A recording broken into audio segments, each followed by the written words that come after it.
Psychiatrist? Bakit? Sa tingin mo ba nababaliw ako? Ha? Hindi, Carlos. Hindi ako magpapakonsulta sa kanya. Lynette. Kung gusto mo, ikaw ang magpakonsult sa kanya, hindi ako.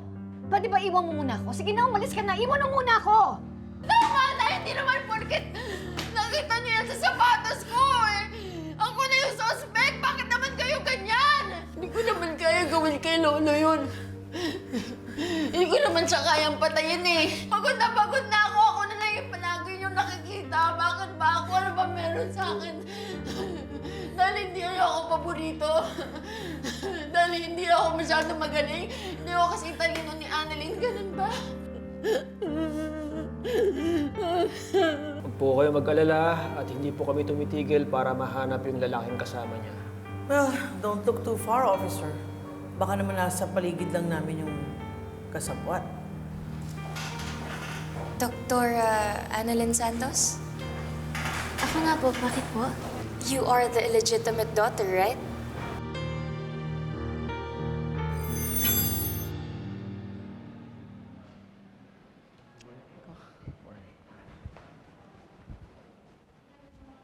Good morning, Ma'am Lynette. Ma'am, okay na Ay, po kayo? huwag ka lalapit. Huwag ka lalapit sa akin. Diyan ka lang, huwag ka lalapit. Sinabi na huwag ka lumapit eh. Huwag ka lumapit sa akin. Huwag ka sabing lumapit ka. Ah! Ano yun?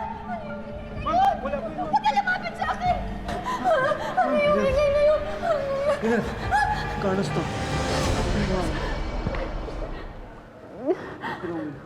Huwag na matakot. Dito na ako. Dito na ako.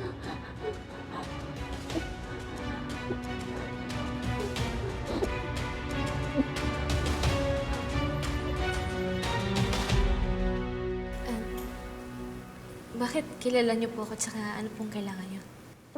I'm sorry, nagulat ata kita. I've seen you so many times on social media. I'm sorry kung yun agad yung alam ko tungkol sa'yo, ha? But don't get me wrong. I know a lot of nicer things about you.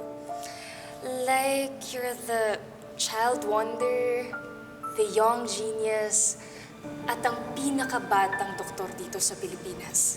And you are the better Tanyag. Diba? Ako, huwag niyo po sabihin yan. Baka mamaya marinig kayo ni Zoe. Saka nakakahiya naman. At paano niyo naman po nalaman yung mga yan? Sa lolo mo. Kay Lolo? Magkakilala kayo ni Lolo? Yes, magkakilala kami, pero we're not that close. We had a brief encounter in the US, tapos yun na yun. So, ano? Anak ka ng kaibigan ni Lolo? Ganon? Kasi parang bata mo na, parang maging business partner niya eh. Eh, si Tita Giselle, nakilala mo na ba siya? Ang dami mong tanong, no? Sige, ako naman magtatanong sa'yo. Bakit ikaw lang yun nandito? Nasaan yung kapatid mo? The not-so-good na Tanyag. Hindi ko alam kung nasan si Zoe eh. Pero, gusto mo umupo ka muna, pagkwentuhan natin si Lolo. Sorry, I can't. May pupuntahan pa kasi ako. Okay. At ano nga palang pangalan mo?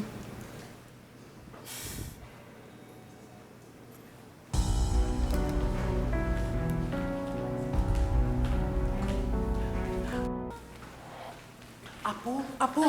La, Hi, Doc. hello. Mano po? Pumuna po kayo. Sino yung kausap mo kanina? Oo nga. Mukhang alta ah. Masala. Maganda. Pang-beauty queen ng peg. At may height. Matangkad sa'yo ng konti, Apo. Ha? Konti lang po. Sige na nga. Ganyan. Wow. Wala. Eh, tinanong ko nga yung pangalan, kaso bigla nga umalis eh. Pero sabi niya kakilala niya daw si Lolo. Wow. Kakilala si Don Pepe? Oh. Naku, Apo. Napanood ko niyan sa mga teleserye, no? May misteryosang babaeng biglang susulpot.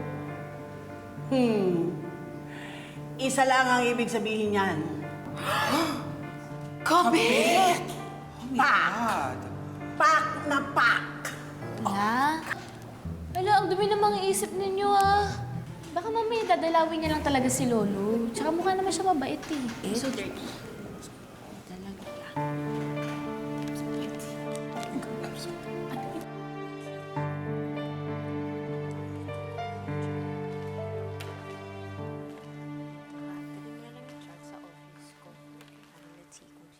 Ay, wala. Wala pa tong ballpen. Sige pa. Ay, naku, wala naman pala tong ballpen na to. Later na lang I'll sign the paper. Okay? Okay, so balikan mo na lang ako sa office. I don't have my ballpen. I can't sign. Sige, sige. Wait.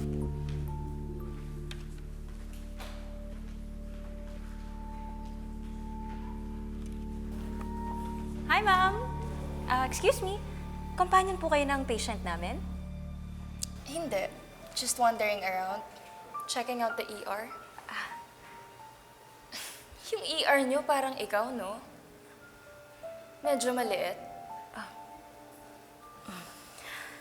Excuse me, ma'am, no? If you don't have a patient here, you're not allowed po to walk around the ER. I'm sorry. You have to leave. Matagal ka na dito? Siguro 3 or 4 years na resident? Kasi hindi ka pa mukhang consultant eh. That's a compliment, by the way. Ano bang kailangan niyo? At ba't kayo nandito, ma'ams? Sa mga tanyag to, di ba? As someone who works here, anong masasabi mo sa mga tanyag? Well, depende kung sinong tanyag ang tinutukoy mo. I'm Dr. Ken Prado. Mas senior ako kay Doc Yula.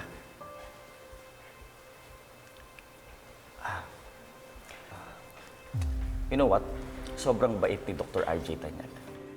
Very opposite nung kanyang asawa na si Moira Tanyag. At alam mo ba, nung nag-uumpisa pa lang ako, ang dami ko ng... Eh, yung CEO nyo dito, yung current CEO, any horror stories? Si Ma'am Giselle. Much better than Ma'am Moira. And reasonable na tao yun.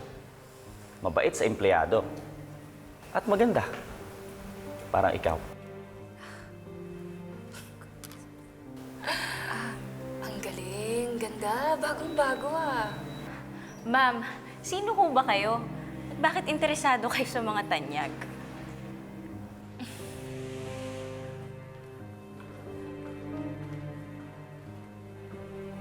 Wow! Nag-walk out!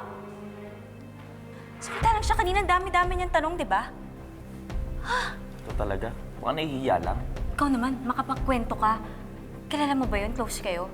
Hindi ka dapat nagkukwento ng mga opinion mo about sa mga bosses natin. Baka gusto mo isumugin na.